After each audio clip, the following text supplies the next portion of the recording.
Rede Vida, frente a frente com a missão de comunicar.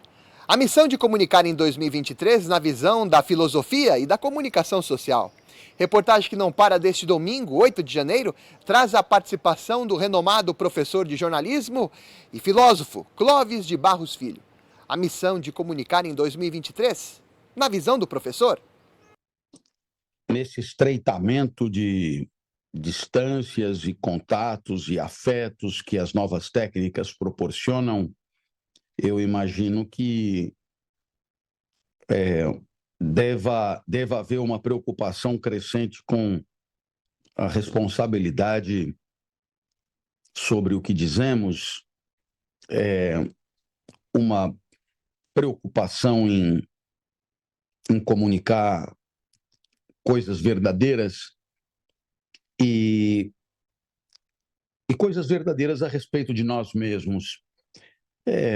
Uma preocupação com a autenticidade, a comunicação do que sentimos de verdade, a comunicação do que pensamos de verdade, dando assim a todos a oportunidade de saber quem somos, dando a oportunidade a todos de, com verdade, de modo genuíno, de modo claro, entender o que é que acontece conosco nessa ou naquela situação de vida, para que com clareza possam entender o que há de mais essencial em nós e, com isso, conseguir deliberar com maior liberdade, inclusive se querem ou não se aproximar de nós.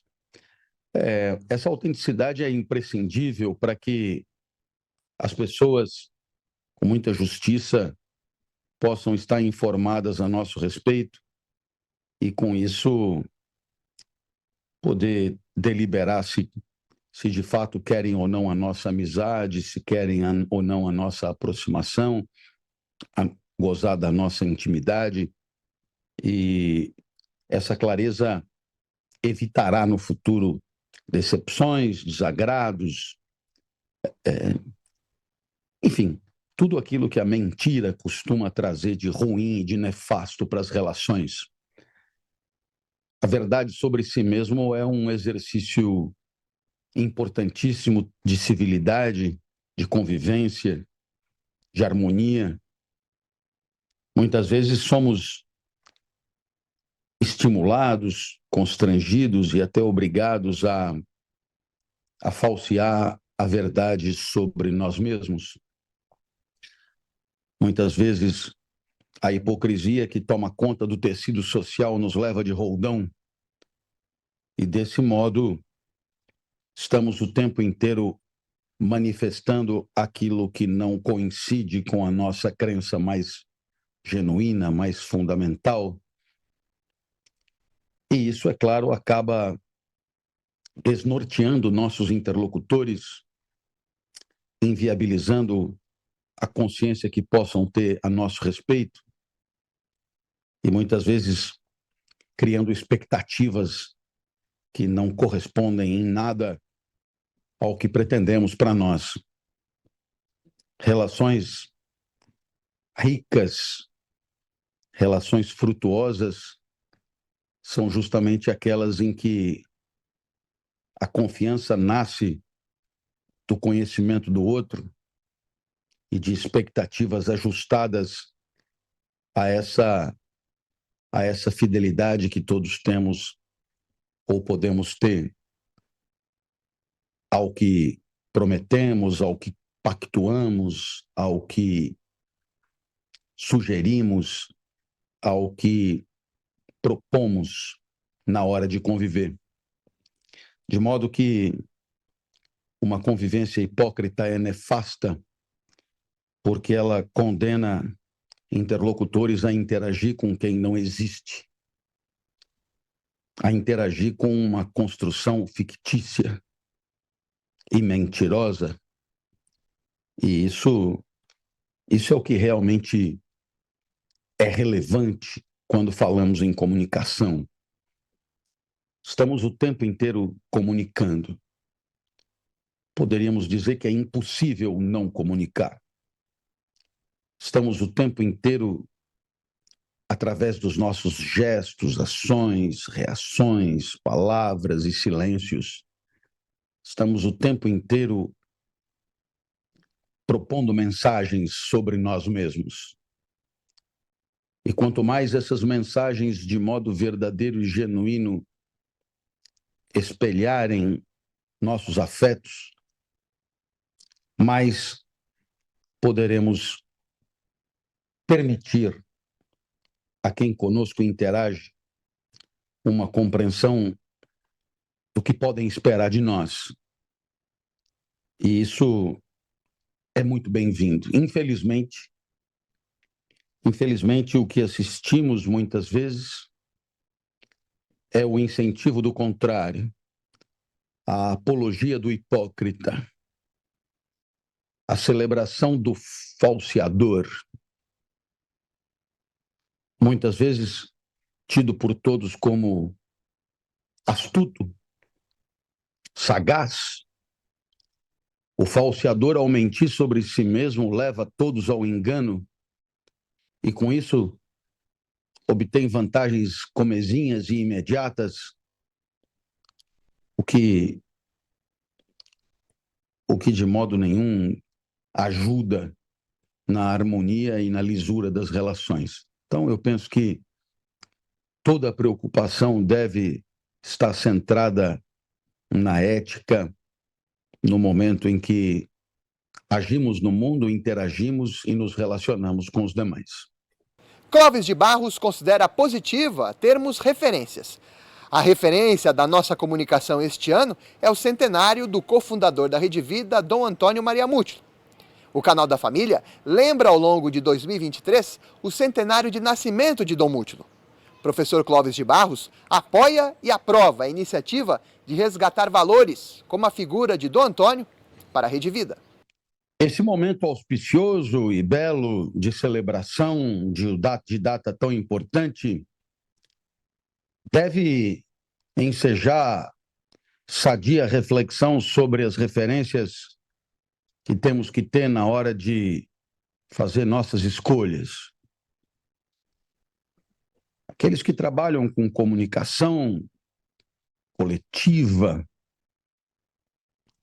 esses, obviamente, a cada instante convertem ocorrências em notícias, fatos em produto midiático e o fazem segundo critérios importantes, critérios que devem ter a ver com o interesse de todos, devem ter a ver com relevâncias profundas e os valores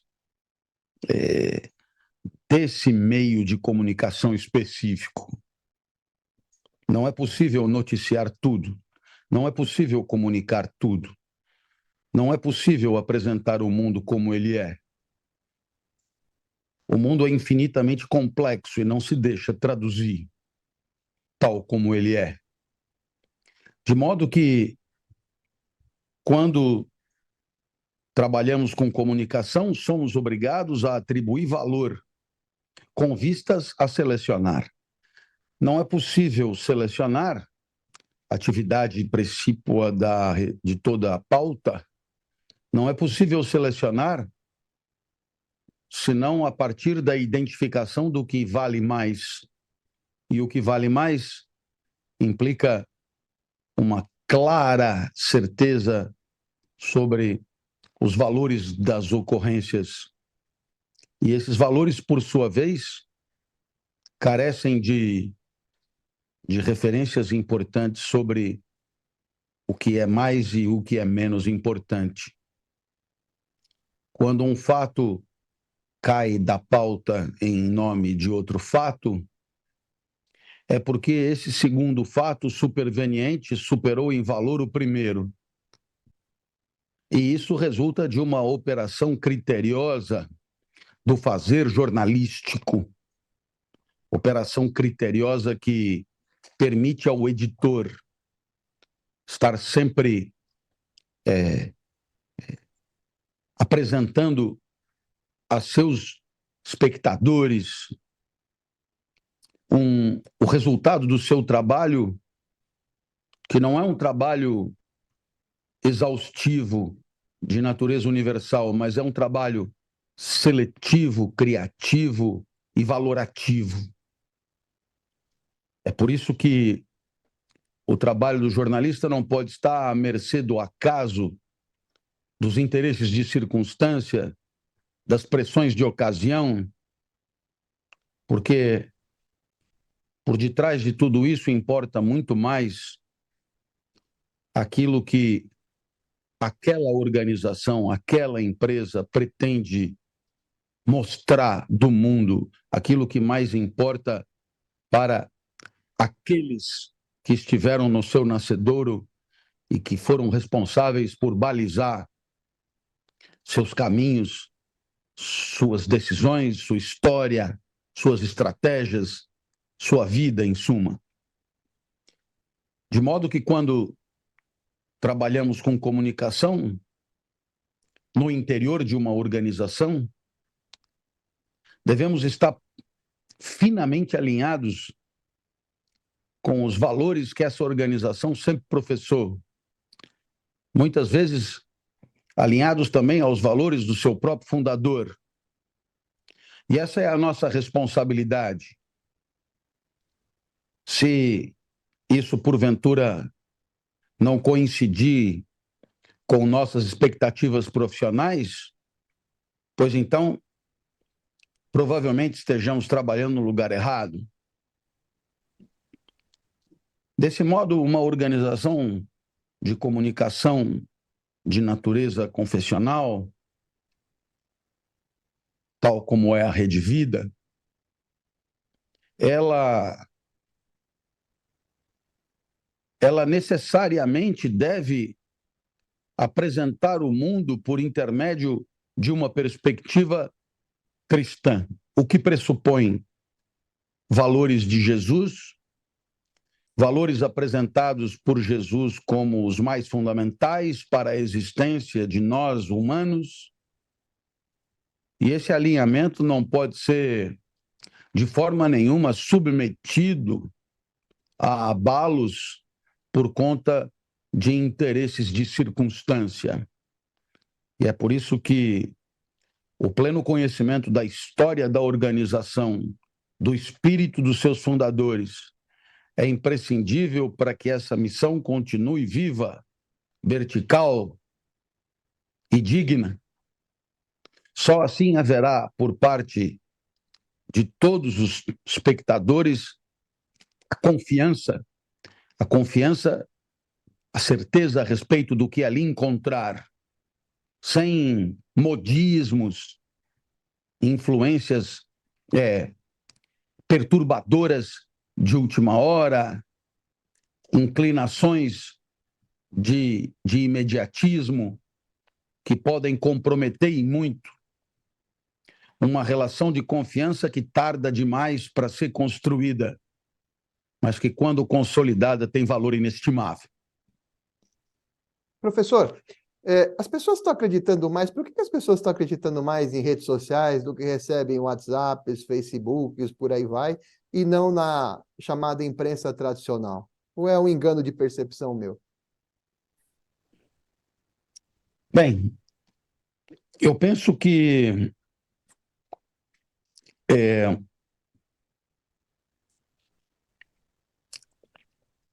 o mundo pode ser observado, percebido e interpretado por intermédio de muitas perspectivas. Perspectivas que permitem, assim, a construção de representações de mundo, muitas vezes não coincidentes, muitas vezes discordantes e até mesmo francamente opostas. São o que normalmente se denomina de ideologias. Representações de mundo compartilhadas por muita gente, entendimentos a respeito do mundo endossados por muita gente, e que, claro, resultam de uma perspectiva que tem a sua história, que tem o seu enfoque social, Haverá, portanto, sempre muitas ideologias diante do mesmo mundo. E toda essa ideologia, toda representação de mundo, não existe por si só e se aceita como mais uma num mercado ideológico. Não, é da índole de toda a ideologia e de todos aqueles que a defendem, que a enunciam, que a apresentam, todos pretendem a eliminação das concorrentes, todos pretendem o triunfo solitário, toda ideologia caminha para o seu monopólio. E isso as torna muito semelhantes, todas elas entre si.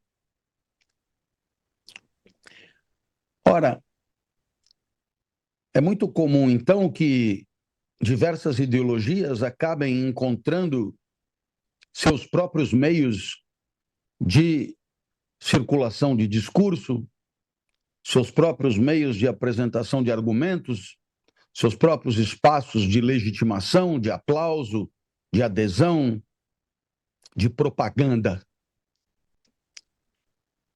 E muitas vezes, quando um certo entendimento ocupa os recursos materiais necessários para uma divulgação ideológica, é normal que as concorrentes busquem o que há de alternativo.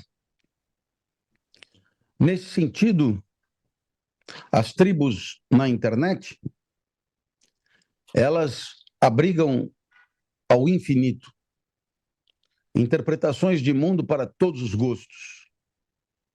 E com isso, é normal que se formem bolhas onde os discursos ali veiculados são do agrado, são aplaudidos, são autorizados por aqueles que dali já, naquele espaço, já encontram seu lugar de frequentação. Essas bolhas trazem segurança, tranquilidade, trazem apoio, porque nessas bolhas acabamos encontrando muita gente que conosco concorda, pessoas que dizem mais ou menos o que diríamos também, e isso robustece nosso ponto de vista, isso nos tira da solidão, isso nos joga num mundo coletivo, num mundo social, isso comprova a força do nosso ponto de vista, e nada disso entristece muito, tudo isso conforta. Então é perfeitamente compreensível que um espaço de potencialidade infinita como a internet tenha condições de abrigar N universos ideológicos de produção discursiva que abrigam adeptos conhecidos e fazem circular ideias já presumidas e esperadas, e com isso, cada um assiste o filme da sua sala, cada um vê o mundo do seu ponto de vista, cada um já marca encontro com os que compactuam e compartilham do mesmo entendimento. E assim, todos se sentem reconfortados, apoiados, confirmados em suas convicções e prontos para o enfrentamento com as tribos rivais. Desse modo, a internet parece hoje ter uma flexibilidade, uma porosidade que supera o dos meios de comunicação convencional e oferece àqueles que, não concordando com o que comumente é apresentado na mídia convencional, encontrem nesses espaços alternativos o seu ponto de sustentação. Talvez por isso tenhamos a sensação de que as pessoas hoje acreditem mais no WhatsApp do que no que assistem nos telediários. Não que os telediários tenham perdido a sua força, não que tenham perdido a sua audiência, os seus espectadores e todos aqueles que enxergam o mundo por aquele prisma. Mas o certo é que hoje todos os discordantes encontrarão em algum lugar alguém que com eles concorde. Hoje, de fato, há lugar para todo mundo no mundo digital. E isso é relativamente novo e surpreendente. Professor Clóvis de Barros lança sua mais nova publicação, Inédita Pamonha. É o livro do professor Clóvis. Por que do nome Pamonhas? A história da pamonha é uma história que foi apresentada muitas vezes em palestra, no sentido de enfatizar o valor do instante e o ineditismo do instante. Muitas vezes temos a impressão de que tudo permanece mais ou menos na mesma, que voltamos para casa como sempre, agimos repetidamente, que as coisas são mais do mesmo. O Inédita Pamonha busca mostrar que, por detrás de uma aparência de regularidade e de repetição, o que há é a impossibilidade da repetição, dado que cada instante de existência é vivido por um corpo que nunca foi e nunca será como é naquele específico instante. E a história da pamonha é a história de alguém que vem com fome, come uma pamonha, se alegra e resolve comer outra porque se alegrou. A segunda pamonha alegra menos, a terceira começa a entristecer, a quarta começa a fazer mal, a quinta leva à diarreia, a sexta leva a óbito, e em meia hora é possível que a experiência com a pamonha vá de A a Z, porque o comedor da segunda pamonha já não é o comedor da primeira pamonha. O comedor da segunda pamonha foi transformado pela primeira pamonha. Ele tem menos fome, ele tem taxa glicêmica mais elevada, ele já não é mais o mesmo. E, portanto, a cada nova mordida na pamonha, a experiência de ingerir pamonha vai se transformando. Por que pamonha e nenhum outro alimento? Isso é por conta do pitoresco da iguaria, apreciada por alguns, mas também detestada por outros tantos. Os lugares do Brasil que têm plantação de milho são aqueles que conhecem melhor a iguaria da pamonha. No Rio Grande do Sul, eu sei que a pamonha é praticamente desconhecida. Muitos já me perguntaram do que se trata, né? Mas em outros lugares, como o interior de São Paulo, Minas, Goiás, o Centro-Oeste, mesmo o Nordeste, a pamonha é uma iguaria muito conhecida e apreciada por muita gente. Você acompanhou aqui na Rede Vida reportagem que não para com o professor de comunicação e filósofo Clóvis de Barros Filho. A missão de comunicar em 2023, na visão do professor? Rede Vida, frente a frente, com a missão de comunicar.